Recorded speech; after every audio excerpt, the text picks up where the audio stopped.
Hi, I'm Dr. Karen Gielen, Interim Superintendent at Fort Plains Central School District. I'm Nick Fitzgerald, the Superintendent of Schools at the Canajoharie Central School District, and welcome to the next part of our video series that we put together for everyone. Today is Understanding School Finances. As we look forward to the possible merger, we want to make sure everyone has a solid understanding of how finances work with regard to school districts in New York State. Our goal is to be clear about how our schools are funded and why our costs are rising, and what the path forward looks like for our students, families, and community members. This video will shed some light on the different topics and concepts of school funding. To start off, here's a breakdown of how our school districts receive income, or what we call revenue. State aid is the primary driver, providing roughly 65 to 68% of revenue. This includes reimbursable expenses such as BOCES, building aid, and transportation, and the largest percentage is foundation aid, which all schools receive from New York State. The districts receive 70 to 75% reimbursable aid on any BOCES expenses, or about 90% on transportation expenses, and finally 90% on any building projects.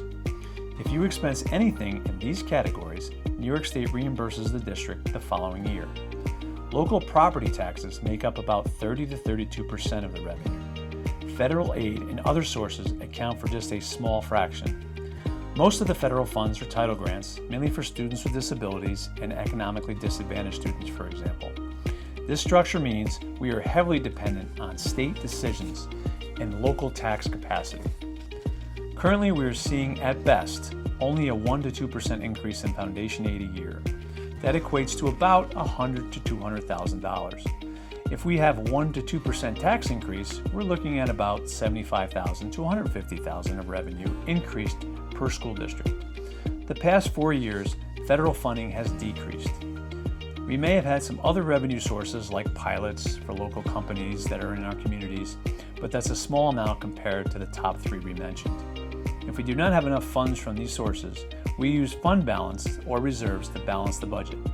Currently, our expenses are starting to outpace our revenue increases. While our revenue sources are relatively fixed, our expenses are not.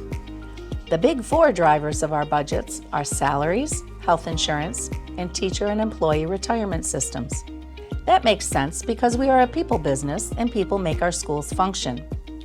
However, these costs are accelerating at rates that far exceed the growth of our state aid and local taxes. The top four make up about 65 to 70% of the budget.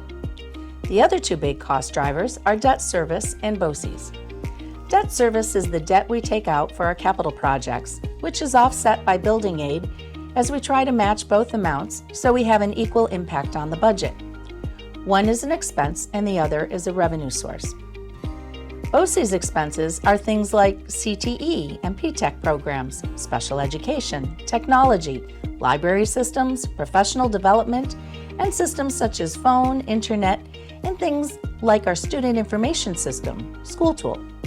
The top six categories total about 80 to 85% of the budget. The rest is transportation, operations and facilities, athletics, curriculum and instruction, and supplies. As stated in the revenue portion, districts get reimbursed the following school year on BOCES, transportation, and building projects. The math is simple but stark.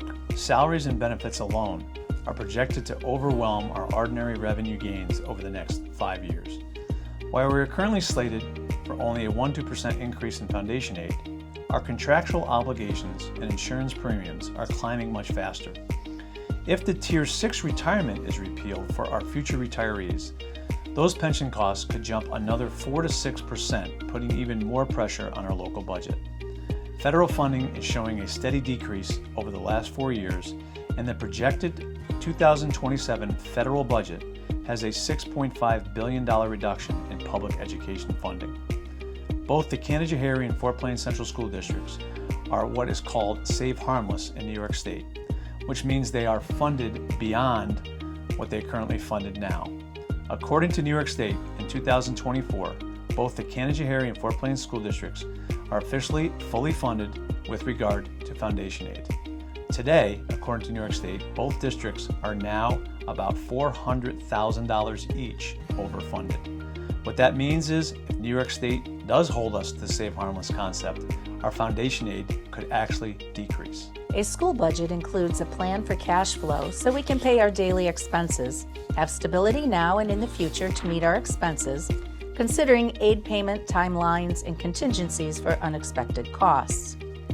In addition, districts build reserves and fund balance to offset costs for building projects or any surprises that may arise. Revenue or income for school districts is fixed each year. A school district cannot raise additional revenue during a school year, so it is imperative that some expense categories have contingency amounts built in. For example, gas prices have increased dramatically this year, and if school districts did not build contingency funds into the transportation expenses, we would not have the funds to meet our obligations.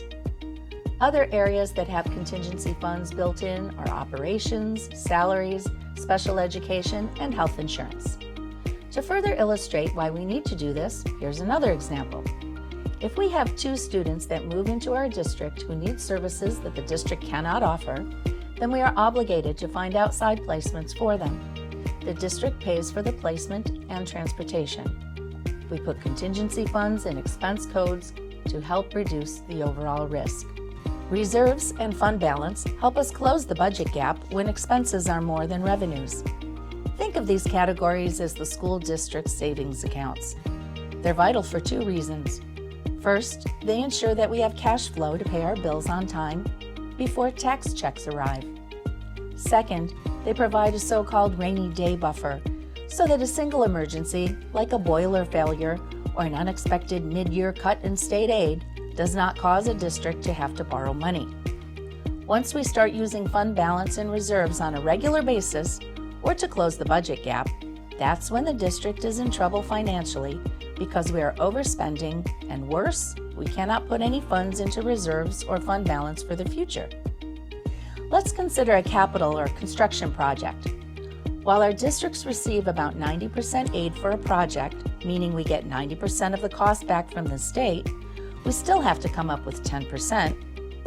We have always had a capital building reserve to ensure there is no increase to the taxpayer for a project. If we continue on the current projection for our budgets, we will no longer be able to fuel that reserve, and in turn, the taxpayer will have to take on the burden for capital projects. We recently had Dr. Rick Timms, a financial consultant and guru on school finances, create a 5-year forecast for both districts. He concluded after looking at all of our expenses and revenues, along with any future projects and current faculty, staff, and administrative contracts, that if we do not change course, the future is difficult. By 2031, Canajoharie faces a projected budget gap of over $5.2 million, and Fort Plain faces a gap of $4.1 million.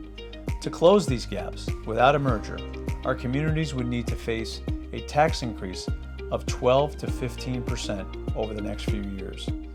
The alternative is even more painful: deep cuts to staff and programs that would dismantle the educational mission of our districts. Also remember, the 12 and 15% tax increases are just to keep our current status quo budgets, meaning we are not progressing or adding any new programs. The next 2 slides show detail on the revenues and expenditure differences and the projected gap by 2031 and 32 for both districts. In the past, New York State helped districts not fall off the financial cliff by fully funding foundation aid, and the federal government gave school districts COVID funds. In the future, according to New York State, they have met their obligation with regard to foundation aid for both districts, and there are no longer any COVID funds. There is another way. A merger would bring a major infusion of guaranteed merger incentive aid from New York State over 14 years. The current figure shows that the new district would receive $83.9 million. The aid allows us to equalize tax rates immediately, meaning some areas could actually see an initial decrease, while helping to keep future increases to a minimum. It also allows us to maximize building aid at 95%, ensuring our facilities stay safe without straining our local budget. We have no idea what the future holds for public education in general, but we can at least position ourselves for the next 15 to 20 years and give our students the best educational experience possible. The next slide shows the breakdown of the guaranteed merger aid the districts would receive if merged. In summary, revenue consists of state aid, taxes, and federal aid. We are only seeing a 1-2% increase in state aid increases, 1-2% increase in tax increases, and a reduction in federal aid.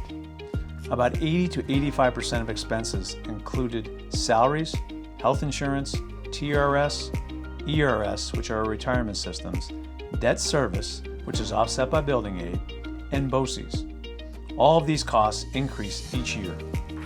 Rising costs are outpacing income. Reserves and fund balance keep us healthy and lessen the taxpayer burden. What is slowly happening is since revenue sources are not keeping up with expenses, it is projected that we'll have a large deficits and we'll start using those reserves and fund balance. We hope this gives everyone a better understanding of how school finances work, and as always, please reach out at any time to either of the district offices and ask any questions or any concerns. Thank you.